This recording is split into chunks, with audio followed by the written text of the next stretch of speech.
Durham's Nothing But Truth. Welcome back, Crane Durham's Nothing But Truth. Bottom of the hour, Pastor Aaron Free, Egypt, the discussion, plus Pastor Free will address the evil and the idea of killing out of boredom, specifically the case and murder of Christopher Lane in Oklahoma.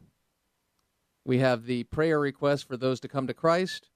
You can still get in on those. Limited time only. No, we'll set it up for next week. Pardon. But you can go to the Facebook page and put down the name of, or names, first names of the people that you're praying for, the reason behind. You can do that. If you're struggling yourself, hey, put your name down. We'll have a prayer at the end of the hour for you. Now we go to our good friend. He is Forbes contributor and chairman of Bowyer Research. I've said it 1,000 times, and yet I still have to read it. Thank you, Ron Burgundy. How are you, Jerry Bowyer? I'm fine. How are you? I'm doing well. Sorry for the book I sent you earlier on what we were going to discuss tonight. That's okay. We can talk about whatever you want to talk about. Okay. Well, just a quick story just to address it in a general capacity. NASDAQ shut down for a little bit today, and the headlines were chaos caused in the market. What does it say to you when there's a shutdown for a brief period of time and it causes that much chaos? It says to me that we have a culture that is extremely heavily focused on short-term trading and not focused on long-term valuation. I have a friend, Larry Cunningham. He's a professor of finance in New York, and he has this phrase. He calls it Q culture, the letter Q. The Q means quote. And the idea is that there are so many people now who work in finance who are totally driven by Q, by the quote, the specific price at a specific second. And that's basically background noise. What really matters for investors and for the economy is sort of long-term valuation, really the long-term character of the nation, the long-term character of the people who are managing a corporation, the soundness of their business models. And what happens from second to second is really a distraction. But we have gotten so wrapped up in what happens from second to second. And that's what tends to dominate financial media, that if the NASDAQ goes down for 3 hours, I mean, it's like the end of the world, right? It's darkness at noon. It's horrible. The widows are weeping and everything. I mean, for Pete's sake, a wire got cut or something like that. I mean, last time this happened, it was a squirrel. A squirrel on the power line, I guess, chewed the power line, and it didn't end well for the squirrel, but it ended fine for the market. And we are so caught up. I read the Wall Street Journal. This led to WallStreetJournal.com this afternoon, and I read the quotes, nefarious motives, economy collapsing. It's absolutely insane, but this is what happens when we breed a culture that just goes second by second. You're going to have something later about boredom. That goes together rather than being focused on sort of long-term issues, a long-term view.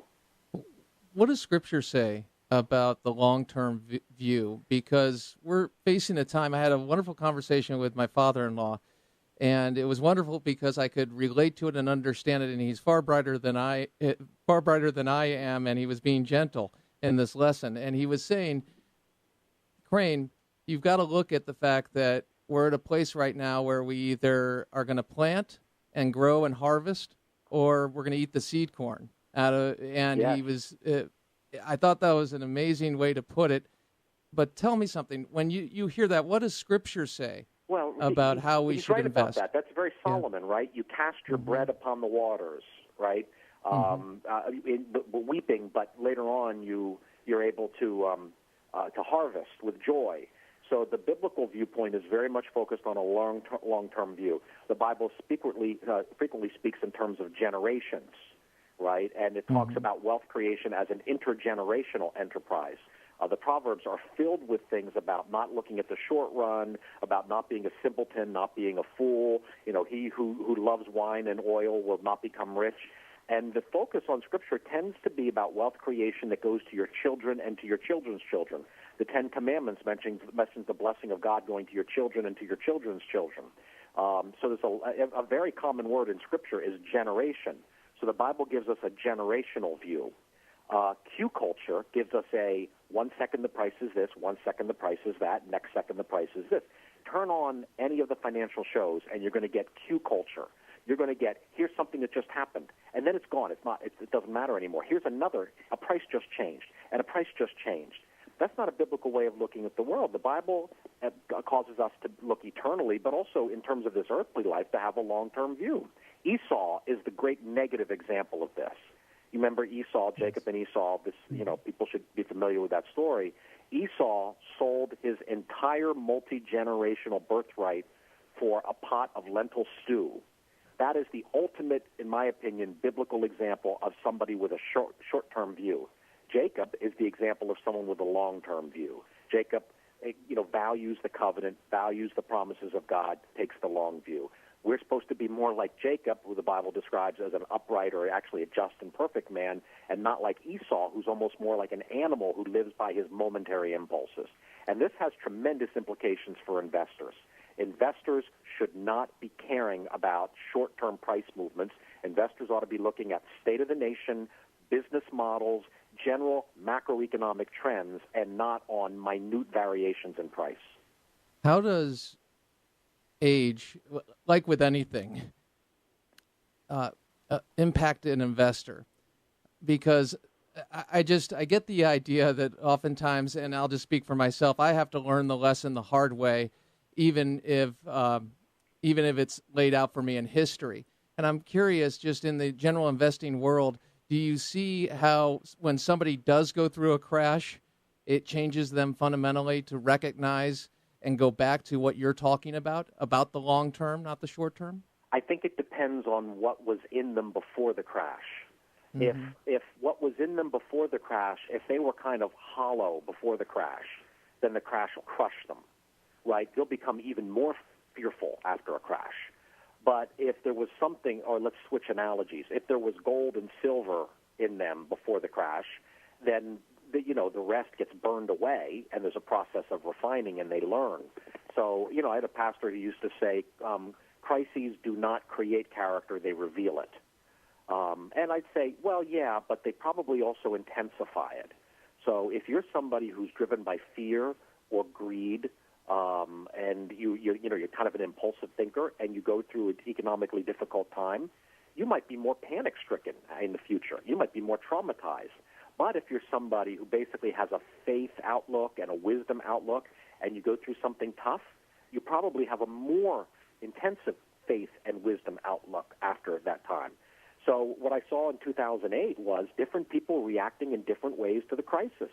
And some people said, oh, no, I'm going to lose it, and they became absolutely terrified, and they lost their ability to reason.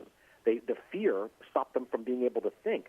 Other people didn't lose the ability to reason. They said, okay, that's right, money is not eternal, only our relationships with other people and with God are eternal. So can I rise above it and take the long view? And people who were able to do that actually made better investment decisions. Fear kills intelligence. Perfect love casts out fear. So you're a better investor if you get rid of fear and replace it with love. And there's a difference between being prudent and being reactionary and reacting out of fear. Yeah, there's Aristotle said that there's two opposites to courage. That, if courage is a virtue, what's the opposite? He said, well, there's two opposites. One is being foolhardy, and the other, so you don't care about anything. You'll just take any chance. And the other is being a coward. And medieval theologians like Thomas Aquinas says virtue stands in the middle. So the biblical approach of prudence, there's two ways to not be prudent. One way is to be so terrified you can't think straight. And what do? You just, buy gold and shotguns and hide them in your garage or something like that. But the other one is to become a risk junkie, right? Just go out and take crazy risks. Prudence is neither of those. Prudence is seeing the risk, taking it seriously, but not reacting out of a place of emotion, but reacting out of a place of wisdom. What do you make of the concern which has played up populist idea of Main Street versus Wall Street not being interconnected, and a part of that is to say the government needs to come in and make things fair? Can more regulation, demands for more transparency, in quotes, make the market more fair? No, it makes it less fair, because what it does is it makes it more difficult for companies it puts companies on the defensive so they communicate less. I just had a talk with George Gilder about this, who's done a lot of work. He's an economist. And what he said is we created an environment where managers and accountants don't feel like they can say anything whatsoever, because anything they say they'll get sued over or punished by the regulators. So almost all the corporate communications is mush. So what's happening is markets are becoming even noisier than they were before because everybody who's in Wall Street, they're in a constant state of fear because the regulators come along and they shut you down or they even send you to jail. And this idea about Wall Street versus Main Street, that's absolutely crazy. Wall Street is the circulatory system of American capital. I am no more at odds with Wall Street as an investor than I am at odds with my water company as somebody who's paying my water or my sewer bill. The water, there's a municipality has a system of circulation of water. Well, that's all Wall Street is. It's all our money. We aggregate it and to places where it's allocated to people we are investors, we save, and then that gets invested in something. So Wall Street is not our enemy. Wall Street is us. Wall Street is our combined savings. So when politicians attack those funds, whose money do you think that is? That's your pension fund. That's my pension fund. So they're really attacking us. But of course, politicians would never dare attack us as savers. So even if they're hostile to thrift, which Keynesian economists are, but they will, take a shot at the system through which we choose to invest our money. Jerry Bowyer, Forbes contributor, chairman of Bowyer Research, and I am going to share the George Gilder interview. If I'm not mistaken, there's part 1 and 2 of that in the subsequent week, from last week to this week. Yes. And amazing amount of hits on the Facebook. I would like to share that with everybody on my Facebook page at Crane Durham. Would that be all right? Yeah, I'd love it if you do that. I'd be in your debt. Yeah, and I'll tell you again what happened. I looked up at the clock because I was enjoying this time so much. It's over already. It's over already. Jerry, great to be with you. Thank you so much, my friend. You Take stay care. classy, Crane Durham. Will do. I love Thursdays. Crane Durham's Nothing But Truth. I hope you're having a good one. Oh, yeah, and I forgot to mention, a little later, we're going to do a little recap. Don't worry if you haven't seen it. Duck Dynasty, dating advice from Cy. But before we get to all of that, Pastor Aaron Free, Egypt Update. Crane Durham's Nothing But Truth, proudly on, say it with me now, AFR Talk.